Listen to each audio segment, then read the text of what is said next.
Save big during Labor Day at Lowe's. Get up to 40% off select major appliances. Plus, buy more to get up to an additional 20% off. Shop even more savings with 3 Stay Green 1 cubic foot vegetable and flower garden soil bags for $10. This Labor Day, take care of your home for less at Lowe's. We help, you save. Valid through 9/3. Soil offer excludes Alaska and Hawaii. Selection varies by location. Select locations only. While supplies last. See Lowe's.com for more details. Something Was Wrong is intended for mature audiences. It discusses topics that can be upsetting and triggering, such as emotional, physical, and sexual violence, suicide, child abuse, and murder. Content warnings for each episode are at the top of episode notes. And confidential and free resources for survivors can be found linked in our episode notes, as well as on our website, somethingwaswrong.com/resources. Some survivor names have been changed for anonymity purposes. Testimony shared by guests on the show is their own and does not necessarily reflect the views of myself, Something Was Wrong, Broken Cycle Media, or Wondery. The podcast and any linked materials should not be construed as medical advice, nor is any of the information a substitute for professional medical expertise or treatment. Thank you so much for listening. You think you know me, you don't know me well at all, at all.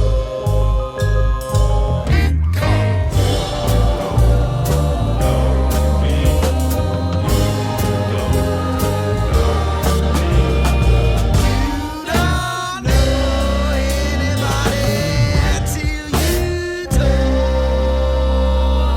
to someone.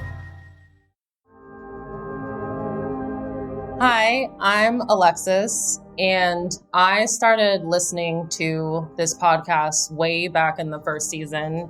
Part of the reason why I continued listening to it, for one, the stories were so beautifully told, but I found myself relating to many of the experiences that the survivors were sharing throughout many different episodes.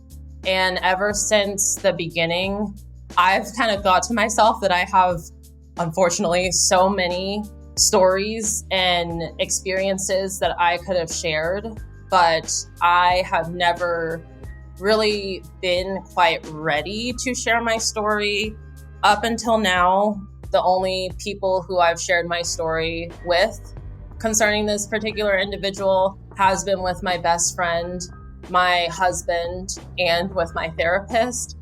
It is a little daunting to be finally releasing it, but I do feel like I am ready to finally share what I went through at this time. I am originally from the East Coast, and in 2016, I graduated college. Throughout my college experience, I was in a pretty verbally and emotionally abusive relationship for 4 years. It was really on and off, and I would say it really marred my college experience a lot, and it clouded the majority of it. I really thought the only way that I could free myself from this relationship was to physically put distance between myself and the person who I was in a relationship with.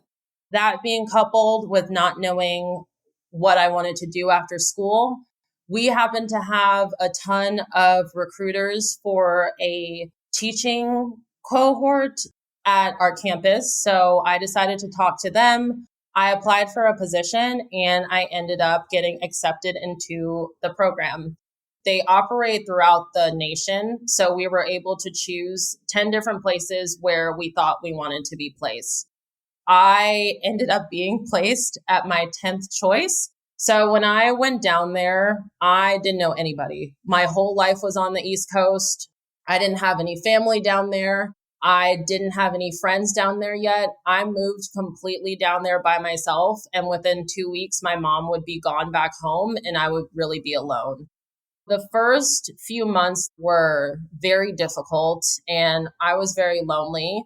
So, like many people do, I sought out companionship on dating apps.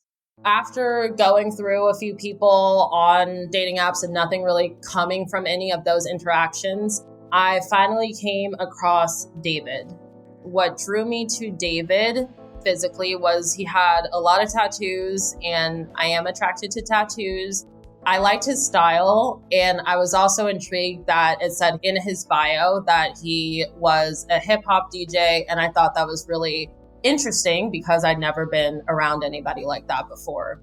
I was in my early 20s at the time, and I believe it said that he was 29 years old on his dating profile. He did look like he was 29.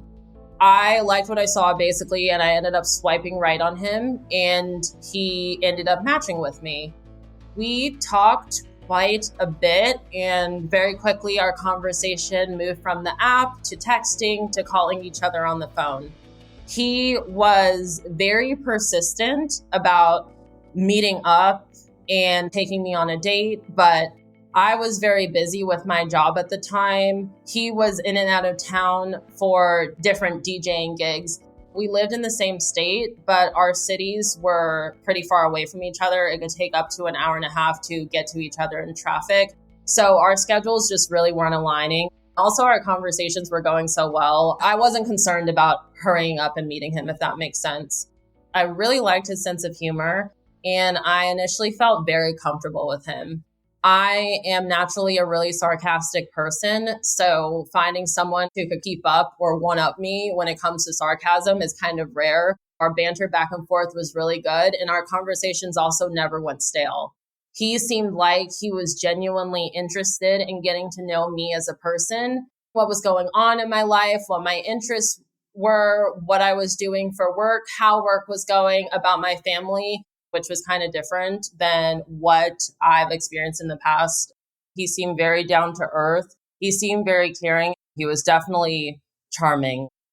The interesting thing about him, more than once, he mentioned to me that he had absolutely no game. And I feel like mentioning that you have no game is like when guys say that I'm a nice guy, like when somebody has to say, I'm a nice guy or I'm a good person, that probably means the opposite. So he told me multiple times that he was super corny, that he was super cheesy. And in retrospect, that's a red flag. At that time, I looked at it as somebody who was self-deprecating, I guess, in a way. And it kind of aligned a little bit with the sense of humor that he had.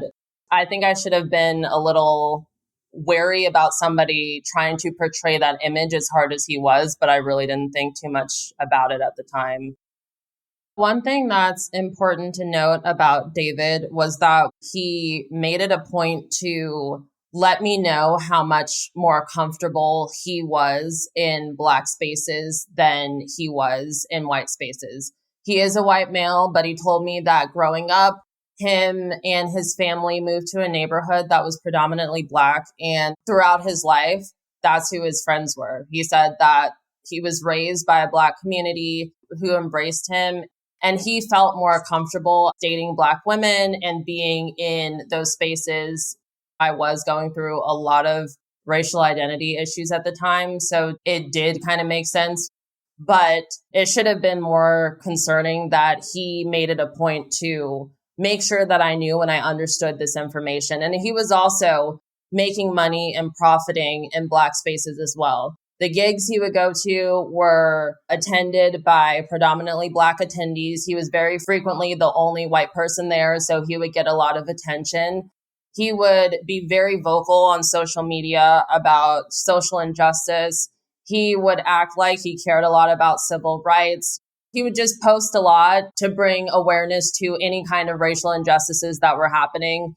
To somebody who doesn't know him, it did look like he was an ally, but he was pretending to be this way to, one, have access to Black women that he victimized repeatedly, and to also profit off of this community, because that's all that he did. He frequently used us in more ways than one. He had a photo shoot for his record company. I think it's very telling that in the promotional pictures that he decided that he was going to shoot in a Black Lives Matter shirt. It portrays this image and it gets him exactly where he wants to be. So just looking at how he use those spaces and how he hurt so many people. It's just really gross, and it's just fucked up how he pretended to be this type of person, and that so many people defended his actions as well.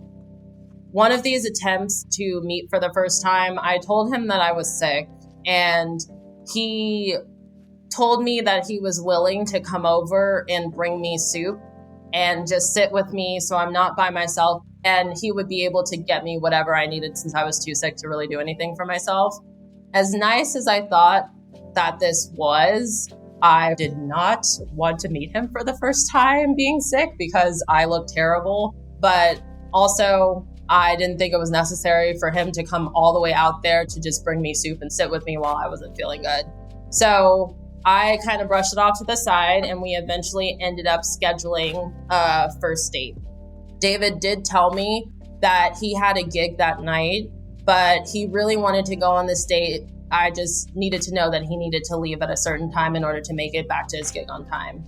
I thought that was totally fine, and I even offered to go to him, but he told me he wanted our first date to be in my city. He didn't think me being the woman, I should be the one to have to drive all the way out there. So he was totally fine coming out to see me. He did offer to pick me up and take me to the restaurant, but I declined. I didn't think it was smart of me to get in the car with somebody who I'd just been talking to over the internet, because honestly, I don't know who this person was or where they could take me. I told him that I'd be happy to meet him at the restaurant.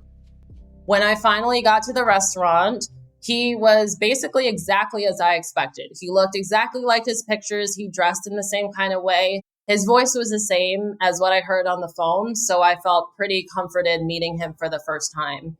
And from what I remember about the first date, it was pretty great. I could find myself kind of liking him, and I felt like I was attracted to him, and I did feel like he liked me as well. He did offer to take me back to my apartment, and when he dropped me off, we did end up kissing for the first time that night. He asked if I wanted to come to the gig with him back in his city, because he wanted to hang out with me a little bit more and extend the night. But I told him, I don't think it's a great idea. I didn't know how I would get back home. I didn't want to have to be forced to stay overnight with him if I didn't feel comfortable. I thought that we could definitely do that another time, but I just told him for tonight, it's okay. You go do the gig. You don't need me to be there, and I'll talk to you after the gig. I did ask him if he wanted to come up just to hang out a little bit more for 5 or 10 minutes before he went off. He told me that as much as he wanted to come up, it was really important for him to let me know that he wasn't with me for any physical reasons. He thought our connection was so much deeper than that. He really saw a future with us. He didn't want me to think that he was with me only for the sex or only for physical reasons. I wasn't very used to that response. I thought that was admirable, and I thought it was kind of nice. Like, this guy is making it a point to say that he really wants to get to know me and he wants to take things slow because he sees a future out of this relationship.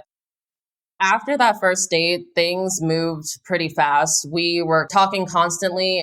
He did come out to visit me quite a bit, which is a big deal, I think, because we didn't live close to each other at all. And also because of my busy schedule, I really didn't have time to come out to him. He was making it a point that he really did want to see me, and he really did want to spend time with me.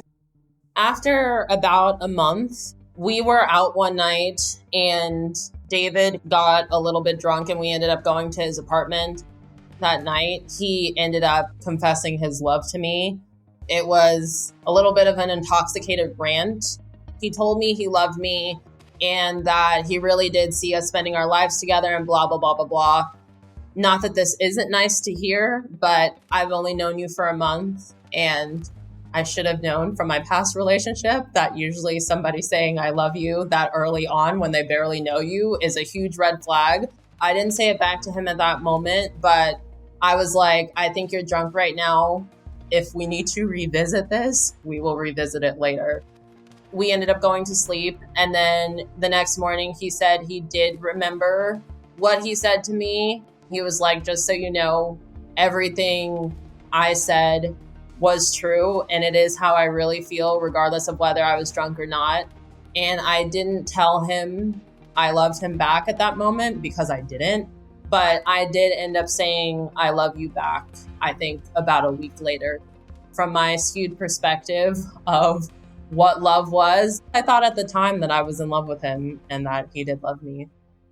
Very quickly, he did ask me to be his girlfriend after the second or third time that we were hanging out. And after we were officially together, I started going up to his city to go to gigs with him.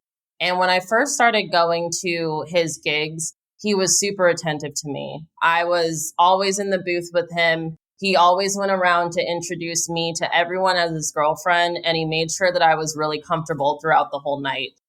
He did pay on our first date, and he did pay for a couple of dates after.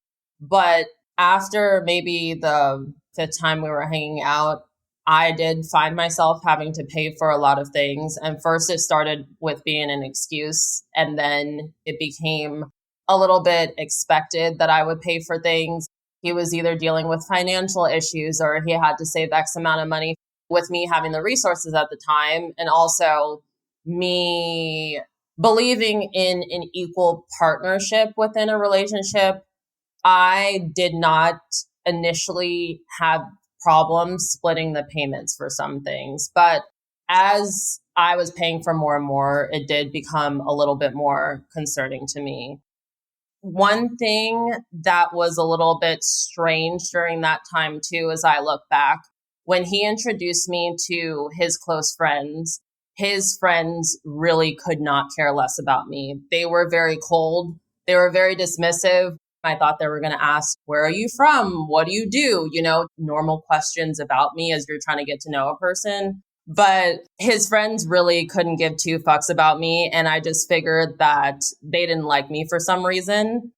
I just kind of moved on from it. I figured as long as the person who I'm dating liked me, then everything was fine. I would deal with his friends as they come. But he was very attentive to me at gigs, and they were very fun to go to with him in the beginning. Right around Thanksgiving time, we were out to eat, and over conversation, he just casually mentioned that he was going to go pick up his son this weekend. I was very taken aback because I had never heard anything about children up to this point. We hadn't been dating for that long, but I had known him for over a month and a half at this point, and nowhere on his social media, dating profile, conversation, phone calls, texts, or anything, or in his apartment, were there any signs of children. This was really the first time that I got that warning pit in my stomach that, there is something wrong about this, because there's no way I should be dating you and not know that you had kids. I did question him about that. And he told me that he didn't like to mention that he had kids when he was dating somebody in the early phases because he didn't want to be prematurely judged for not being with the child's mother. And he also didn't want to give out information about his children with somebody who he didn't really know that well yet. When he responded with that, I was a little disarmed by the response because I wasn't expecting it. But to me at the time, even though it was very, very weird and very concerning that he didn't mention to me at all that he had children, the explanation did kind of make sense to me. So I kind of brushed that off. A couple of days later, I found out that he also had a set of twins. And his first child and his twins were from two different mothers. He did tell me that regardless of our relationship and how serious we got, there would be nothing that would come between him and his relationship with his kids. He told me that he does have contact with the moms and he does regularly call them and text them to figure out what's going on with his children and when he's picking them up and when it's his weekend and everything. And our relationship was not going to impact that at all. And even though at the time he said it kind of harshly, I did honestly think it was kind of admirable that somebody was stating to me that obviously their children came first and that a romantic relationship wouldn't trump the relationship that they had with their kids. One day I was supposed to go with him to meet his mom for the first time. And I was very nervous because as far as I knew, David didn't have a super close relationship with his family. He didn't talk about them a lot, but every now and then his mom would call and he would always say that he would send his mom money. But she ended up calling and she was on speakerphone. She asked, so what's this girl's name again? He told her Alexis. Her response to that was, Alexis? Shouldn't her name be like Aquanda or something? I thought you said she was Black. I was totally taken aback that the first interaction that I would have with somebody, even though it was over the phone, you're going to say something this outwardly racist. And he just snickered at it. I was kind of in shock. I've gotten stuff before, about the way I talk. I've gotten stuff about my name before, but really nothing quite as outlandish as that. I asked him about it and his response was, oh, don't take that to heart. That's just kind of how my mom talks. She just jokes about stuff. It's a joke. She doesn't really mean it. Clearly, the apple doesn't fall far from the tree, and it is very difficult to not also emulate those behaviors if you have a parent who's acting like that, unless you do a lot of work on your own, which he was trying to portray that he did that work, but he was clearly a lot more like his mom than he wanted to admit. We ended up not going to see his mom. I don't think it was because of that. I think something came up, but I'm actually very happy that I did not have to meet her in person and deal with other things that she would have said to my face. I did decide to Google David so I could vet him. He was actually a DJ. He did attend the events that he told me he attended, but I did come across a blog post that was basically accusing him of more or less being an awful person. I wish I still had the blog post so I could read it verbatim, but basically it exposed David as an abuser. It said something like, beware of the nastiest DJ in the state. He says he's a lot younger than he actually is. He's really in his 40s. He likes to hang around college campuses and tell girls that he has all of this money and that he's a big DJ, but girls who actually end up dating him end up paying for everything. And it started talking about how he is a predator and he abuses women. It ended saying, stay away from this man. I was taken aback by what I read. But as I scrolled down, I did see a lot of the comments were actually defending him. And they were saying, no, he does so much for the community. David is actually a really nice guy. He's great. I'm sure you don't know him and you're just saying stuff about him. It made me feel better reading it, seeing the comments having his back. So it made me think that the post was kind of slanderous and not true. Once I read it, I did call him and I did question him about it, but he was already ready with an answer. And he told me, yeah, my friend sent me this post a couple of months ago and we've been trying to take it down. The story about this is I had this ex who I broke up with and she's wanted to get back together with me and I won't talk to her. So she's basically doing whatever she can to ruin my life. I also believed him a little bit more because of the comments defending him. Fast forward to right before Christmas, I don't typically tell my parents about people who I'm dating, but things were going well for us at this time. And I felt really comfortable with this person. So I thought that this would actually go somewhere. So I decided to share with my parents that I was in a relationship. The reason why I told them about him was because during the breaks, I usually went home. And I usually spent Thanksgiving, Christmas, and New Year's back home with my family and my friends from the East Coast. But this year I had plans to spend New Year's with David because he was doing a really big gig on New Year's Eve. I told them what he did. I told them his DJ name. So my parents, unbeknownst to me, ended up searching him as well. So I got a text from my mom one day saying, you need to call me right now. This cannot wait. This is urgent. I'm kind of panicked, not knowing what it's about. I call her and both of my parents are on the phone and they ask me if I've seen this article. I immediately calm down because in my mind, I've already talked to David about this and I already know the answer. My parents tell me the concerns about the article, and I'm tell them, Mom and Dad, it's totally fine. David has already told me about this. I've seen it before. They're trying to actively take it down because it's slanderous, and this is basically written by an ex who's out to get him. Obviously, my parents being a lot wiser than me, they didn't believe it and they didn't buy it. And they're like, okay, well, if you want to believe this, then that's disappointing. But there's a lot of concerning things we're seeing about this person, and we don't think that you should be in a relationship with them. And me thinking that I know the person who I'm in a relationship with way better than my parents who have never met him before, I'm thinking they're overreacting to the situation. I really hate and regret that I reacted this way, because me staying in a relationship with David actually negatively impacted the relationship I had with my parents, because I wouldn't stop seeing this person. And my parents were very concerned about the choices that I was making during this time. I ended up not talking to my parents for a couple of months. I do really regret that this person did have an impact on a relationship that I cared so much about. Have you guys talked about it since? Have you been able to revisit it and heal? Now we're totally fine.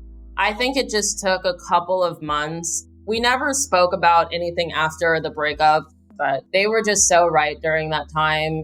I think I was really hurt and offended because I interpreted it as like, you guys don't trust me.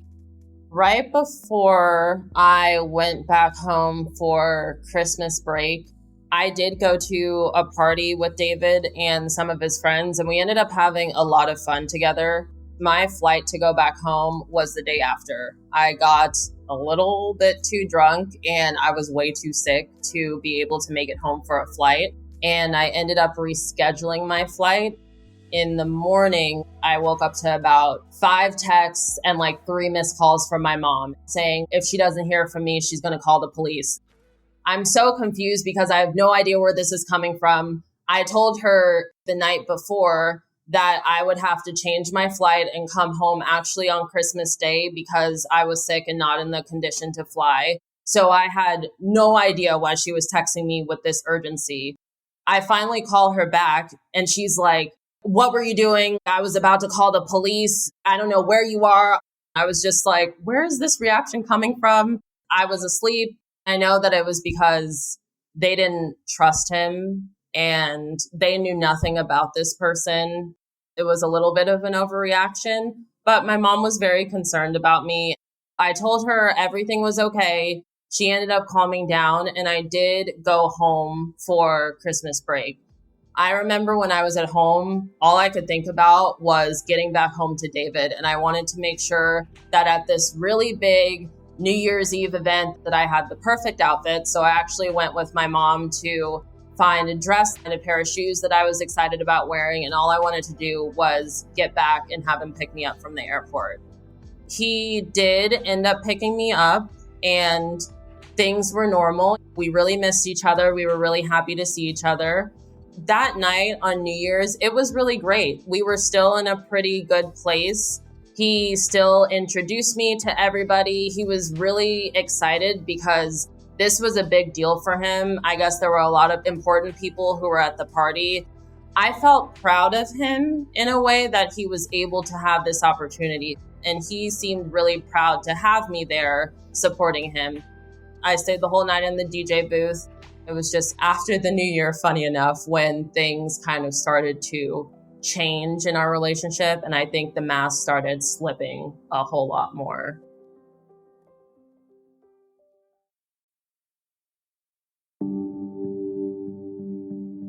After New Year's, I would say that February was when there was a major shift in our relationship and things really started to change. That year, the Super Bowl was in our state. So David was scheduled to do a lot of events that weekend. He was really excited about it because it was a really big networking opportunity and a lot could come from this weekend if he made a really good impression. So me being his girlfriend, I kind of automatically assumed that I would go down with him. I was already thinking of taking my days off of work. I had never been to the Super Bowl or anything of this magnitude before. A couple of weeks before, I was waiting for him to ask me to go, and he never did.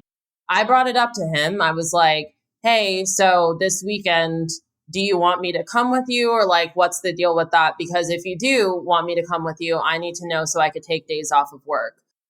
He told me that as much as he would love for me to come with him, he would be really busy that weekend. And he honestly didn't foresee us being able to spend a lot of time together.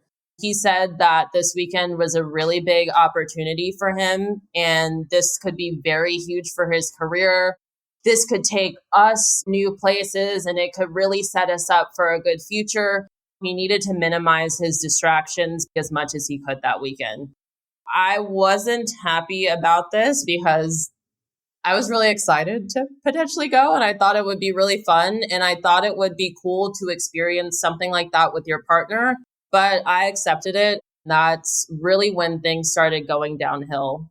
But that whole weekend, it was very difficult for me to get in contact with him. I would call him, he wouldn't answer. I would text him, he wouldn't answer. When he did call, he was always so rushed and so agitated that I was seemingly bothering him and distracting him from all of these big opportunities and throwing him off, that he just didn't have time to talk and wasn't interested in talking to me. I didn't really know what to do. I would ask him how he was doing throughout the weekend. When did he think he was coming home? He just wasn't responding to my texts. He posted multiple Snapchat stories of him in a hotel room with another woman who was sitting on his lap drinking a bottle of something. And when I saw this, my heart just completely dropped. Not only are you not talking to me, but you have another woman sitting on your lap, and you're dumb enough to post this on your story that everybody can see and that I can see as well. Why would you do something like that? Obviously, I called him. I could see that he posted the Snapchat a couple of minutes before I called. So I figured he would have his phone. He didn't answer, and I basically didn't talk to him the whole weekend. I just had a pit in my stomach. I didn't know what the future was of our relationship. I didn't know what was going to happen with us. I had no way of reaching or communicating with my boyfriend, which was the most frustrating thing at the time, because all I wanted to do was talk about what was going on and talk about what I saw and have him explain to me what situation that was. Last we spoke, he did tell me he was coming home Monday night at some time. Since I couldn't get in contact with him, I decided to drive to his apartment. When I was getting there, coincidentally enough, he was just arriving back home, and he was very shocked to see me there. His reaction was basically like, what are you doing here? We didn't have any plans to hang out. Why are you here? I told him that I saw the video. What was that about? You haven't talked to me all weekend. Like, what is going on? And the reason why I'm there is this is the only way I could communicate with you right now. And as your partner, you owe it to me to let me know what's going on. Like everything else, he has an answer for everything. And I shouldn't have accepted it, but I did. But he told me that the girl in the video was an old friend of his, and everybody knew that they were good friends. They were just homies. There was nothing that ever went on between them. He did say if he was doing something that he shouldn't have been doing, why would he post it on Snapchat where he knows that I can see it? And that was like another mindfuck situation with that, because you're doing something you're not supposed to be doing with a random girl sitting on your lap while you have a girlfriend. But if he was really up to something sneaky and this wasn't just a friend sitting on his lap, it's really because he had no respect for me. But like most things, he's always prepared with an answer. And it really made me question where I was coming from and why I was getting upset at these situations. He did express his disdain with me coming over to his apartment not invited, because he said that was a violation of his personal space. I think after I confronted him with that, he did say he understood why I was upset, and he may have apologized for not being communicative that weekend, but that was really the end of it. He did say that he was going to do better with responding to me. And that was just a rarity because he was so busy that weekend. But for me, coming from a place where we literally talked all the time and he's always on his phone for business, suddenly you're icing me out and I can't get in touch with you. That was kind of jarring to me. The communication never really got better after that. That's when things just continued to go downhill. We ended up not talking for sometimes weeks at a time. I would send him text messages. He wouldn't respond. I would see him on Snapchat hanging out with people. I started to question him and I started to not trust him. That's when I started to think there was maybe something else going on. After the Super Bowl, in the midst of things not being so great about us, we like to go to this sushi restaurant, and it was kind of the gathering spot for him and his friends. One night we were celebrating one of his friends' birthdays. Like I mentioned before, his friends didn't give two fucks about me and they were not friendly towards me at all. So did I really want to go? No, but he wanted me to go with him and I like sushi, so I agreed to go. He did warn me before that this ex, supposedly she was the one who made that angry post about him on the blog. He did warn me that she would be there, but he told me that she just likes to go wherever he is. She knew that he was going to be there and he has no plans in talking to her or whatever, but she probably is going to be behaving in a certain way to get under my skin. And I was like, okay, great. Another reason why I don't really care to go to this thing, but I'm going to go anyways. We end up going to dinner and everything is fine. But as the night progresses, everyone sections off a little bit and I kind of see her gravitating towards him. I go to the bathroom and when I come out of the bathroom, they're standing in front of a table. But from my vantage point under the table, I could see they're holding hands. The person who you're telling me, don't worry about, she's crazy, she's this, she's that, you're holding hands with her when you think that I'm away. So I saw that. And again, not knowing what to do, I just went outside. It was February and it was cold. It may have just snowed. So I was just sitting on the curb by myself. It's like 10 or 11 o'clock at night, not knowing what I saw. And I think I was crying. I was honestly waiting for him to text me because I told him I was going to the bathroom like 15 minutes ago. And I never came back. I'm sitting here and it's been like 30 minutes now and somebody comes outside and I finally think it's him, but it's one of his friends. And this friend, I had only met for the first time that night. His friend sits down and he's like, I was wondering if you were okay. He was just being a good human, which was very rare in this group of people. And he realized that a girl was alone at nighttime somewhere outside of a restaurant. He said, I noticed you were gone for a while.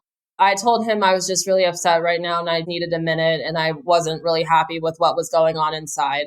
He told me he's known David for a long time.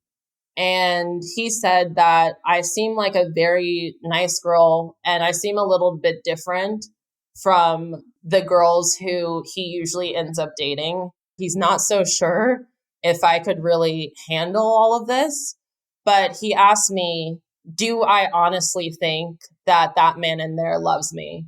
I was like, I don't know. He said he loved me. I really wasn't in the space to have that kind of conversation at the moment, but he was like, if you decide that you want to stay with him, I just want you to honestly think about and ask yourself, do you think he really loves me? And do I deserve to be treated the way he's treating me? Because he's seen him do this with a lot of women. He basically said he doesn't think that I needed to go through that. So that's been something that's really stuck in my head. I never saw this guy before that night, and I never saw or heard of him again after. I couldn't tell you what his name was. I couldn't tell you what his face looked like. To me, it was kind of like an angel shedding light on this horrible situation that I was in. I just really appreciated that individual in a moment when I needed somebody showing that act of kindness, not only checking in on me, but really telling me what I needed to hear, since nobody else in his circle did that and everybody else seemed to enable him. I ended up going inside. David got so intoxicated that night that me and another friend ended up having to basically drag him home because he couldn't walk. When I confronted him about that situation the next day, he conveniently said that he didn't remember and that his ex must have taken advantage of him when he wasn't in a position to stop what was going on, because he would have never engaged in those behaviors if he was clear-minded. I tried to gear myself up to break up with him. When I was talking to my best friend, I told her a bunch of times that I don't want to do this anymore. I hate being treated like this. I told him that I was tired of being in a relationship with somebody who basically doesn't exist. But for some reason, I just wasn't able to pull the trigger. I'd never broken up with anybody before, and it was a lot harder than I thought it would be. I also had some hope that the David that I once knew and who I grew really fond of would come back. I thought that maybe this was a busy time. There was a lot going on. There were a lot of changes. But I thought the person who I first started dating, the charismatic, funny guy, who would come back around. Our communication was still very fractured, but there were times when we would reconnect and we would start hanging out again. When we were together, things for the most part would be normal, but we would constantly run into the problem of when we were apart, me not being able to get in contact with him. One of these weekends that I was up with him, he told me that he had to talk to me about something, and what he was going to talk to me about, I probably wouldn't like very much, but this would be a very big opportunity for him, and him getting in good at this place could really set us up for a good future. Whenever he talked about these kinds of things, he brought me into it, making me think that we had some kind of a future together. He told me that his manager was opening a strip club in our city, and his manager asked him to be a DJ. The way he presented it to me, it was more like a dance club with nude dancers there. And I've always been an open-minded person, but at the time I was concerned because of how he previously behaved and how bad our communication was. The last thing I needed at this time was for my boyfriend, who was barely talking to me and who I just saw with another girl sitting in his lap, being a DJ 5 nights a week at a club with naked women. I expressed to him my concerns, and he said that my concerns were valid, but a lot of big name people were going to come to the strip club. They already had a bunch of NFL players, rappers, reality TV stars lined up to attend. So like the Super Bowl, he told me he didn't know that who he would potentially meet there, and that him being a DJ at that club could be a really big opportunity for him.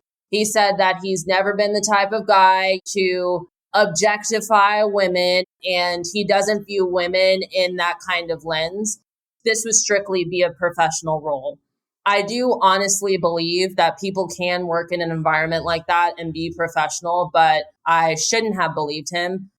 In order for me to feel comfortable with it, he did say that he wanted to take me to some of the auditions and walk through the club first together and opening night, so I could really get an idea of what kind of environment he would be working in. I told him that I wasn't very interested in going to any of the auditions.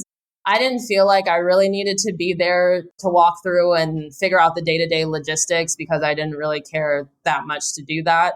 But I did kind of want to go to the opening night. There was a lot of talk about it, and it was supposed to be a big deal.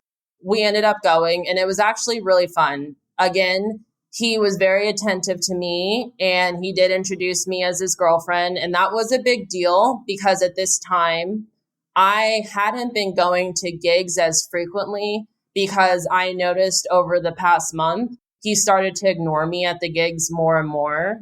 And when I confronted him about that, he would say that having a girlfriend really wasn't good for his image. It was better for him to appear single, and it wasn't about me, but this is what he needed to do to elevate in his career. I should have known that it was bullshit, but I just didn't want to fight about it. So the fact that we were at the club and, there were all these beautiful naked women walking up to the booth, tipping him and giving him the songs, he wasn't acting inappropriately at all. I was with him the whole time. He strictly did his job that night, and he did show a lot of attention to me.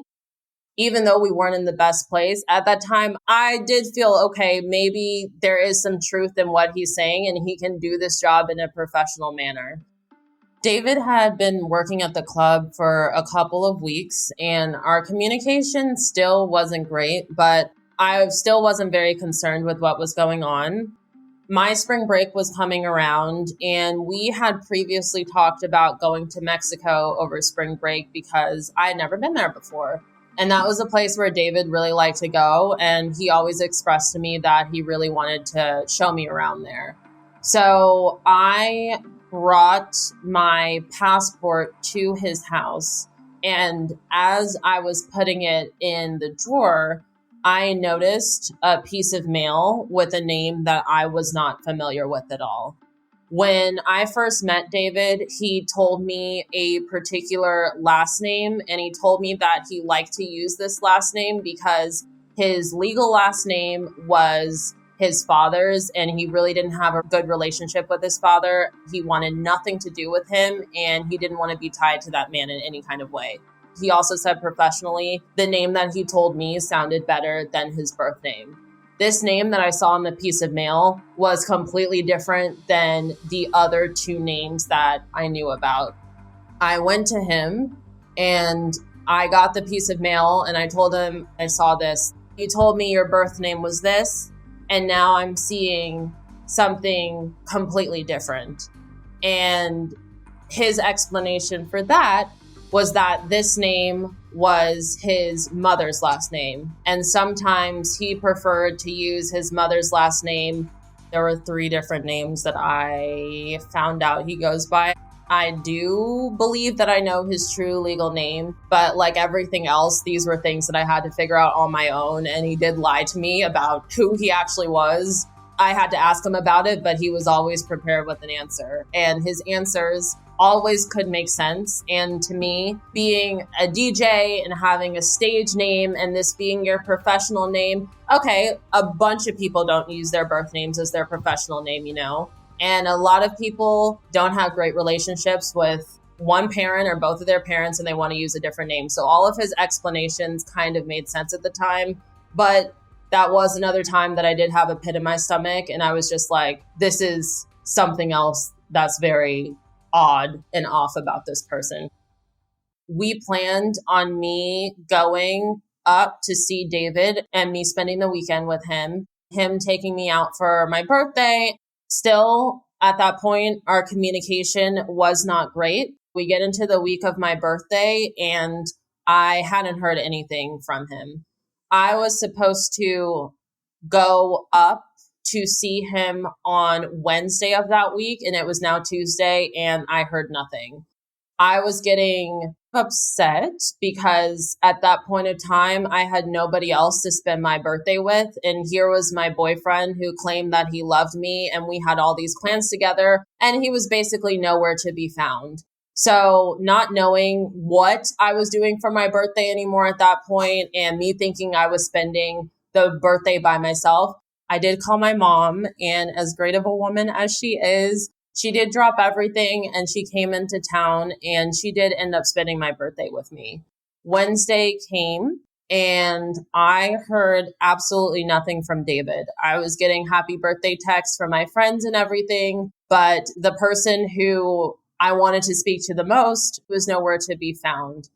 I ended up going to dinner with my mom and we had a really nice dinner for my birthday, but I was very hurt that my boyfriend couldn't even wish me a happy birthday or couldn't even give me a phone call. And I've been trying to get in touch with him the whole week.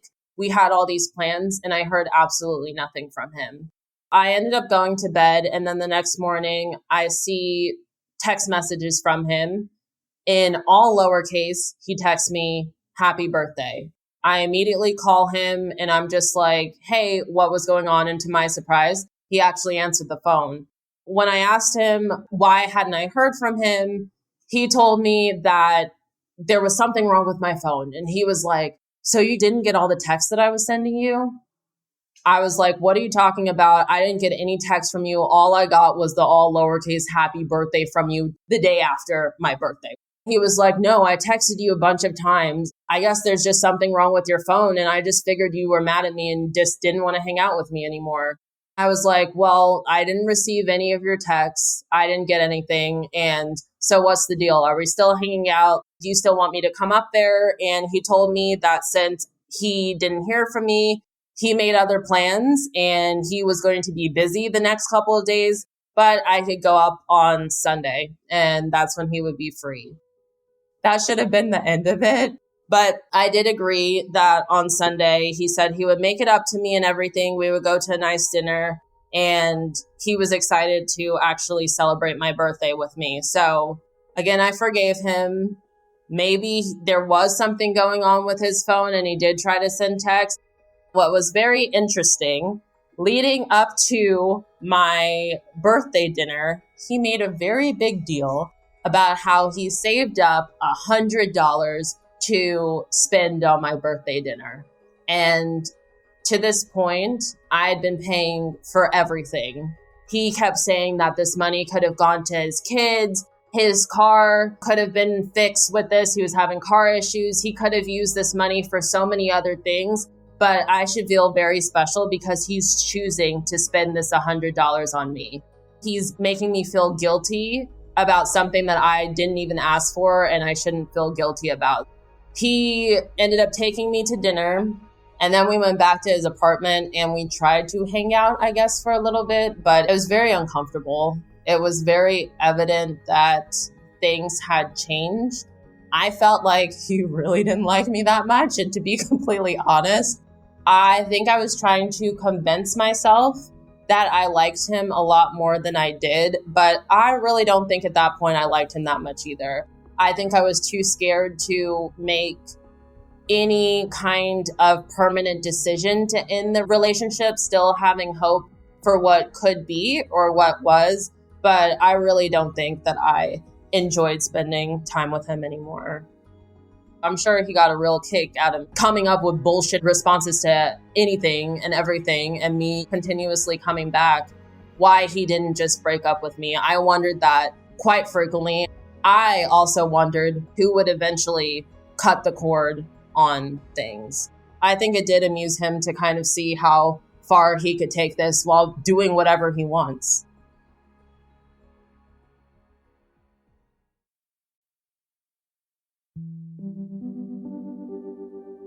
With my job, I frequently had a lot of conferences in the city. So whenever I had to drive all the way up there for a conference, it was always very convenient for me to just stay at this apartment. I was close to where I had to be.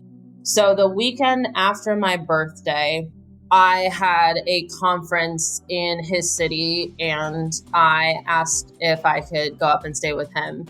He agreed. That weekend was one of his friends' birthdays, and he was going to celebrate his birthday at the club where he was DJing. He told me it was going to be really fun. He was super excited. It was a big deal, but I did not want to feel ignored. I didn't want to feel bad being at the event with him. I just wanted to try to get things back to where they were. So again, I thought it would be better for me to stay back while they all went to the event. Before they left, it was David and 3 other guys, one of whom was his friend who was having the birthday. They were all pre-gaming together. And when it was time to leave, he gave me a kiss. He told me he'd text me when he would be on his way home. And basically I went to bed. I think it was like 10 or 11 o'clock and I went to sleep. I hear them come back at around 3 in the morning. And listening to the voices out in the living room, I hear a female voice. They were out there for a couple of hours. I ended up waking up and I looked at the clock and it was around 5 o'clock. I walked out and the living room was dark and his friends were on the couch. I think they were playing a video game. David and the girl that was over there, they were nowhere to be found. I asked his friends, where's David? They tried to lie to me and say he went off to get food, but I know that his car hadn't been working in the past few weeks, so there was no way that he could have gone anywhere to get food. He was basically stuck in the apartment. So I told the guys, stop lying to me. I know he didn't go to get food. Where is he? They didn't really say anything. And then finally, after moments of awkward silence, one of the guys said, I think you know where he is. David lives with a roommate, and his bedroom is on one side and has a private bathroom, and his roommate's bedroom is on the other side. So you could walk in the bathroom and go into the bathroom to get to the bedroom, if that makes sense.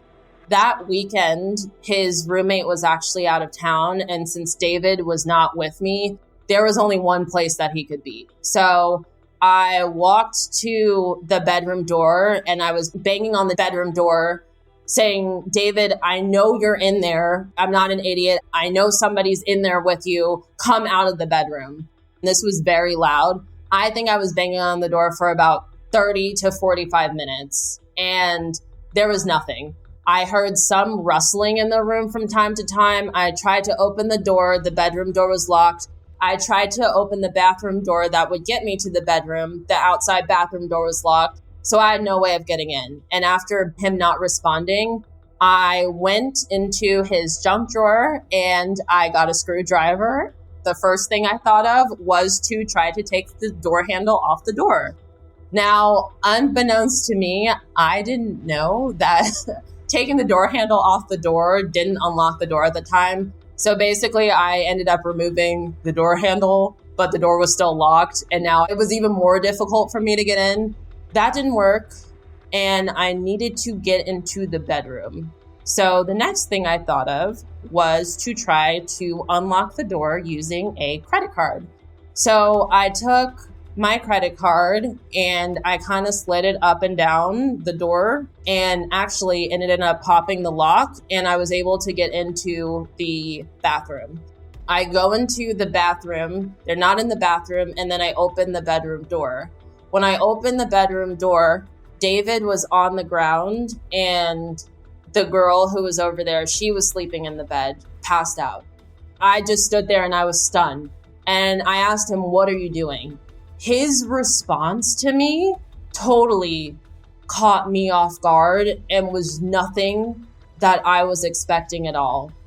He completely flips it around on me and he pretends to wake up and he says to me, what the fuck do you think you're doing barging into the room like this? This girl, she was fucked up and she got really drunk and my friend wanted to hook up with her and I was actually protecting her. I locked the bedroom door and I slept on the floor to make sure none of my friends out there did anything to her and to make sure that she was safe. And I wanted to make sure she was okay for the rest of the night. And the fact that you fucking come into my room, you destroy my property and you interrupt this situation and you disrespect me to this degree shows what kind of a person you are. This relationship is over. I'm done with you. I basically want nothing to do with you. Get the fuck out of my room. You could sleep here for the rest of the night, but in the morning, as soon as the sun comes up, I want all of your stuff gone and I want you out of my apartment. After he said that, I was so stunned by that reaction. I was speechless. I didn't know what to say. I was just like, okay, this has gone way too far. I went back to sleep and I got my stuff and I ended up going to the conference the next morning. At the conference, I was totally unable to focus. I was just totally confused because he was mad at me for something that I should be upset at him about. I did have a couple of things from the night before that I needed to get from his apartment. So after the conference, I did end up going back over there. His male friends were still there, but the woman who was there, she had already left. David was in bed and it looked like he hadn't moved the whole morning. He was just completely cold to me. I wanted to talk about what happened, not necessarily wanting to rekindle things, but I kind of wanted to process what was going on. But he was basically like, I don't want to fucking talk to you. This relationship was over. You totally disrespected me last night. He told me that he expected me to pay for the damage that was done to his property. And it was even more disrespectful that I would do something like this to his roommate's room when he wasn't even home. He just didn't have any words for me. I could get my stuff and I could leave. And I was just like, so you're not going to talk about the fact that I caught you in the room with another woman? And he was like, no, I told you what happened and you don't trust me enough to believe me. This isn't my problem and we can't be in a relationship anymore. I didn't want to fight it. I got my stuff and I ended up leaving. Honestly, as I was driving home, I did feel a huge sense of relief that I was finally done. I didn't have to deal with him anymore. I didn't have to worry about being gaslit, being ghosted. It was a whole flood of relief that I had after being in this situation for a couple of months. I did have a couple more things that I ended up leaving at his apartment, and they were kind of expensive things that I wanted. So the only contact I had with him after we broke up, I texted him that I needed to get my stuff, and he agreed to me coming back up, I think a week or two later. I collected everything that was over there, and I think we talked for a minute. He told me that he wished me the best of luck going forward. He's sure that I'm a nice girl, but my behavior that he saw that night was how people start when they escalate and become murderers. And I was like, you're actually comparing me to a murderer because I needed to get into a room where my boyfriend was engaged in inappropriate sexual acts with somebody else. How dare I not give him credit for the amazing guy that he is, that he sacrificed all of his sleep all night to protect this woman. The fact that I would come in and destroy his property is just somebody who he wants nothing to do with. I had never been exposed to anybody who thought like that before. About a week or so after we broke up, I had unfriended him on all social media and we stopped following each other, but he was not blocked at the time. So I was kind of curious and I did go to his Instagram. I think it was dated a couple of days after my birthday or after I went up for my birthday. He posted a picture of another girl. The picture made it look like they were very much so in a relationship. I ended up going to her profile and she had multiple pictures of the two of them together, like my bae and all this stuff. And I'm so happy I met you and you came into my life. Clearly, there was distinct overlap between when he was seeing me and when he began seeing her.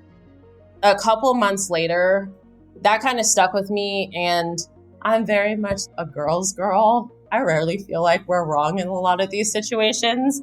If it were me and I was dating somebody who was also dating somebody else at the time when I was seeing them, I would totally want to know and I would want to hear about it.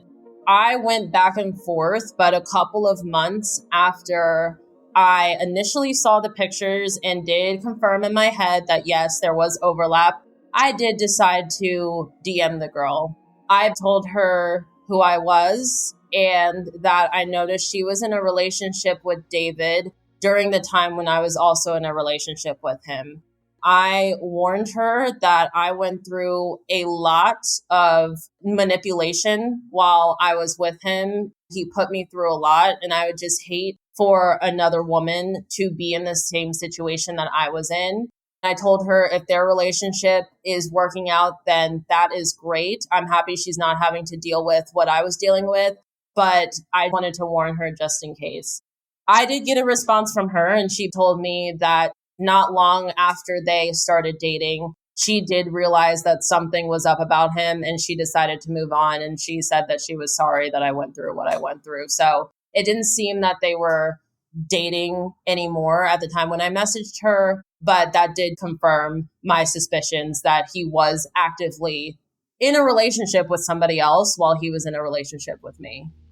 Was it immediately after that you found the social media posts? I think it was about a year after. I had absolutely no contact with him or desire to ever interact with this human again. But I did have a nagging feeling that there was something very, very off and something didn't sit right with me about him. I decided to Google him again. I saw the blog post that I initially saw pop up again. Absolutely everything that was said in the blog post, it was absolutely true. This man, he's a predator. He preys on young Black women. He puts himself in places where he will be surrounded by the women who he wants to prey upon. And he's in a little bit of an elevated situation, right? He's the DJ for this club. Some people may look up to that. And he basically has his pick of who he wants to victimize. Him using women for money or using women sexually, everything about that post was absolutely true. But when I was looking up things, I came across a series of Facebook posts from multiple different people, and these posts outlined David as an abuser. What I found on Google was eerily similar to what I experienced that night where everything basically went to hell and I saw him in the room with another woman.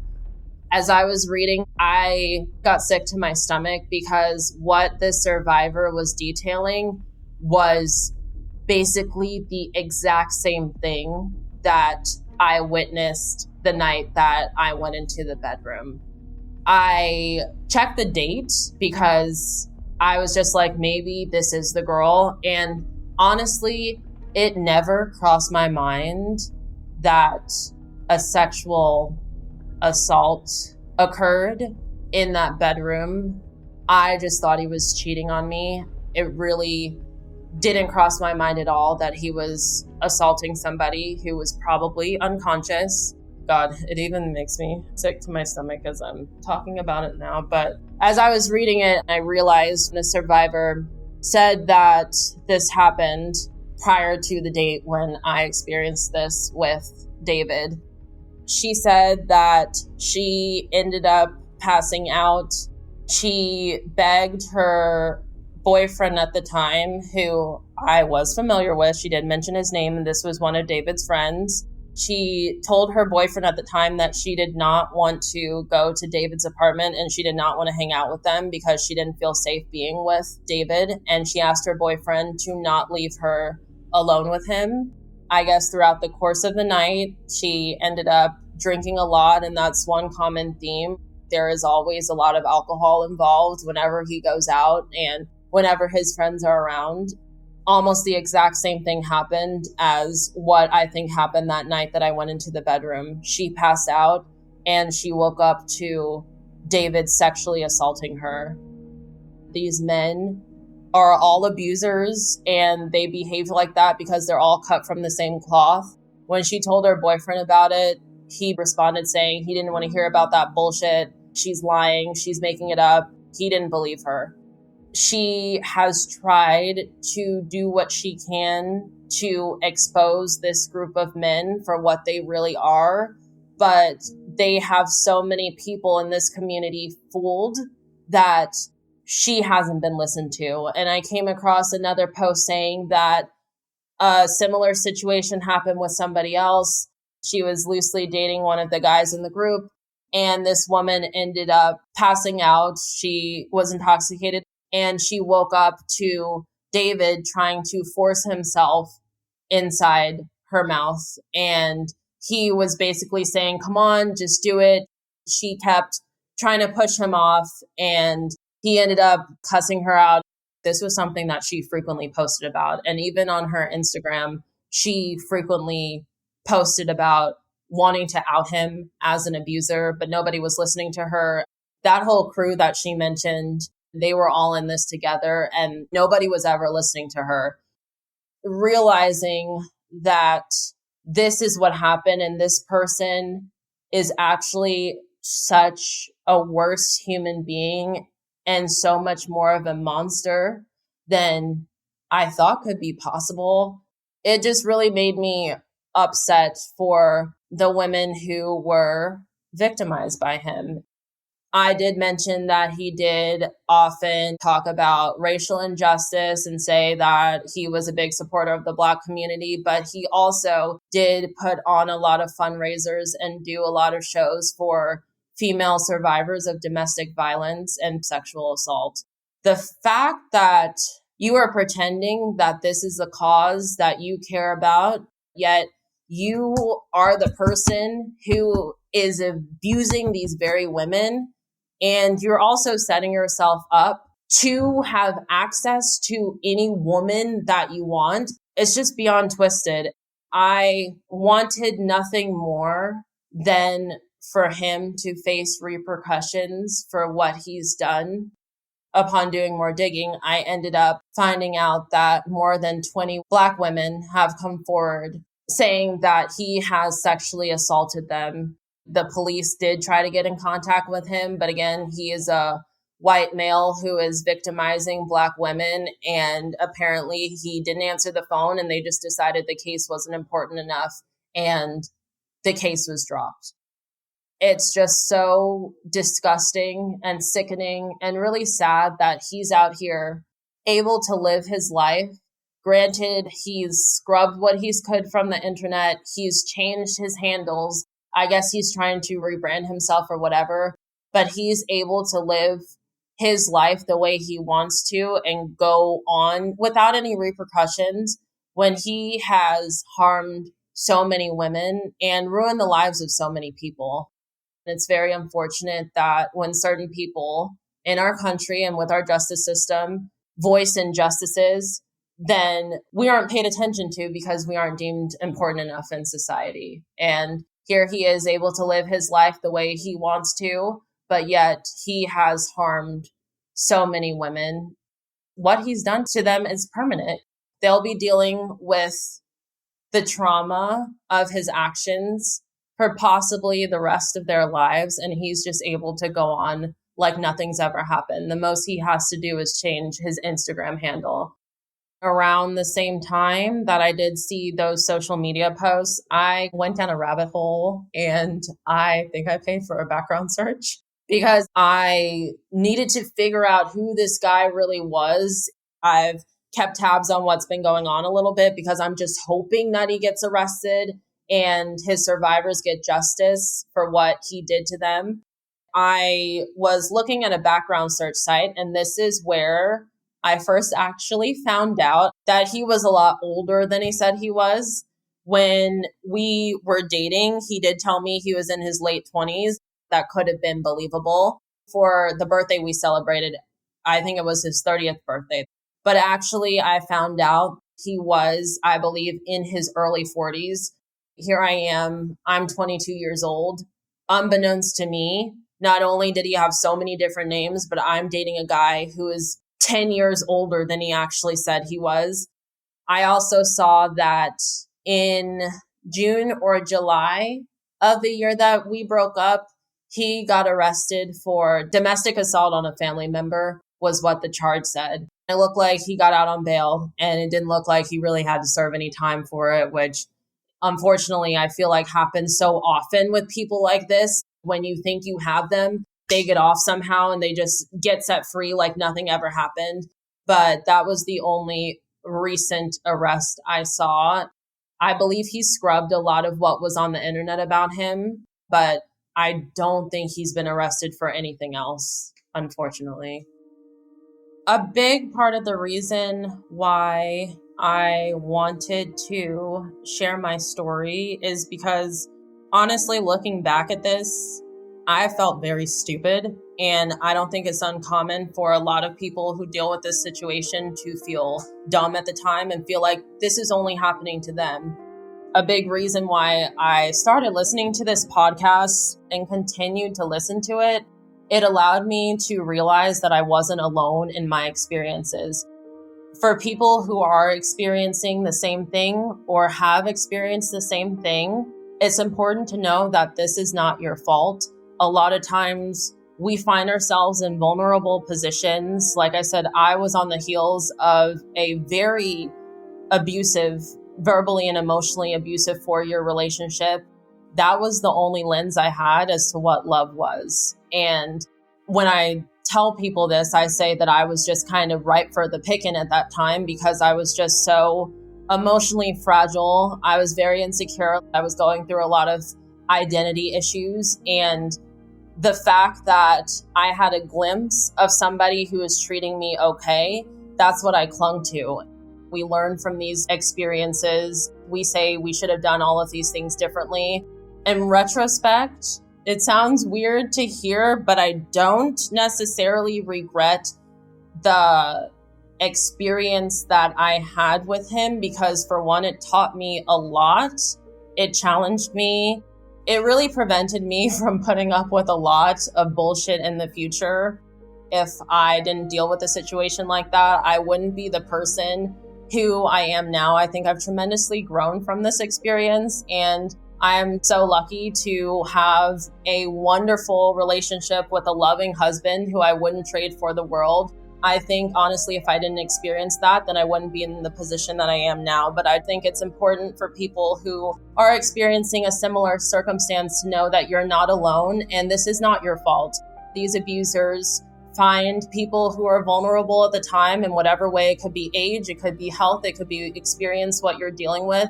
They prey on people and they get off on things like this. So it is totally them and it has nothing to do with you. You're not alone. Just know that you're not by yourself when dealing with this, and you are very strong for contending with what you contended with. I'm so incredibly sorry for what you endured and experienced with this person. It's really disheartening to hear that so many young Black women have been targeted by this person and the police are doing absolutely nothing about it.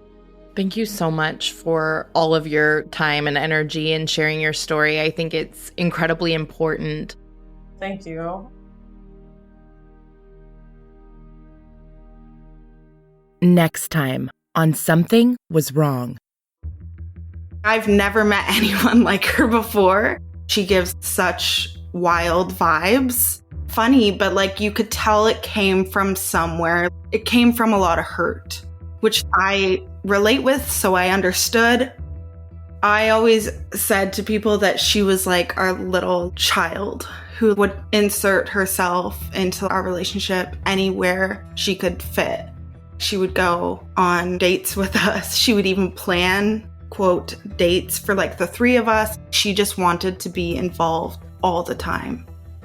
There was just a lot of red flags with her, but I was going through my own shit at the time. And so when she would say stuff like that, I was like to Emma, you're an asshole. Why would you assume she's lying about all this trauma she has? That's not really your place to have an opinion.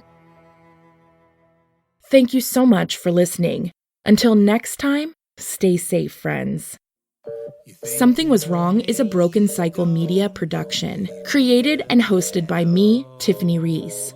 If you'd like to support the show further, you can share episodes with your loved ones, leave a positive review, or follow Something Was Wrong on Instagram at Something Was Wrong Podcast. Our theme song was composed by Glad Rags. Check out their album, Wonder Under. Thank you so much.